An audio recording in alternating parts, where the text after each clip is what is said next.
Bismillahirrahmanirrahim. Saudaraku seiman, kaum muslimin muslimat yang Allah muliakan. Kembali lagi kami berdoa, mudah-mudahan Allah Subhanahu wa taala senantiasa menyelimuti kita dengan kasih sayangnya, dengan rahmatnya yang tidak bertepi kepada kita dan orang-orang yang kita cintai, termasuk anak cucu kita. Bagian yang pertama yang bisa kita lakukan di dalam melanjutkan komitmen islah diri dan keluarga adalah kita mengamalkan firman Allah Subhanahu wa taala surat ke-66 ayat yang ke-6. Begitu mudahnya kita menghafal surat ke-66 ayat yang ke-6. 666. Dan kalau kita baca ayat ini maka familiar banget di dalam acara mau'izah hasanah di masjid maupun di pengajian, yaitu firman Allah Ta'ala, A'udzubillahi minasyaitonirrajim.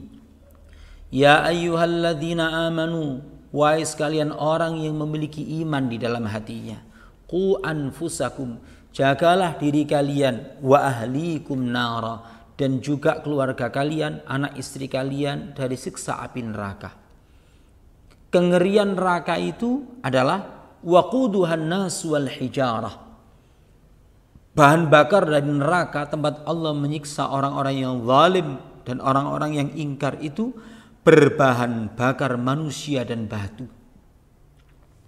Alaiha malaikatun ghiladun shidadun. Yang bertugas menyiksa penghuni neraka itu adalah malaikat yang sangat keras, malaikat yang sangat bengis, tidak memiliki belas kasihan sama sekali. La ya'sunallaha ma amarahum wa yaf'aluna ma yu'marun. Dan malaikat ini senantiasa patuh kepada Allah, tidak pernah menyelisih perintah Allah. Para pemirsa sekalian, kaum muslimin muslimat yang Allah muliakan, ada perintah dari Allah Subhanahu wa taala terutama kepada kita para suami, para bapak, para ayah. Qu anfusakum, jagalah diri kalian, wa ahlikum, juga keluarga kalian, naro, dari api neraka. Dengan cara bagaimana? Bita'limihim wa ta'dibihim. Bita'limihim wa ta'dibihim. Dengan memberikan pengajaran kepada mereka dan dengan cara memberikan pendidikan tata krama kepada mereka. Para pemirsa sekalian Allah muliakan, kembali lagi ini terkait metode, yaitu satu di antara cara praktis yang bisa kita lakukan adalah, bisakah sepasang suami istri mereka mengkhatamkan Al-Quran? Taruhlah mengkhatamkan Al-Quran itu berikut bacaan Qurannya dan maknanya itu sangat ideal. Akan tetapi pada periode awal paling tidak ada sebuah komitmen yang perlu kita munculkan. Adakah keinginan di hati suami istri ini untuk mengetahui kehendak Allah terhadap dirinya? Kenapa dia diciptakan? Dan bagaimana mengetahui kehendak Allah itu manakala kita tidak memahami makna Al-Quran? Yang saya maksud adalah, alangkah baiknya sepasang suami istri itu mensyukuri nikmat handphonenya. Mereka membaca, sang suami membaca di waktu pagi halaman pertama dan kedua dari Al-Quran direkam, kemudian dikirim kepada istrinya.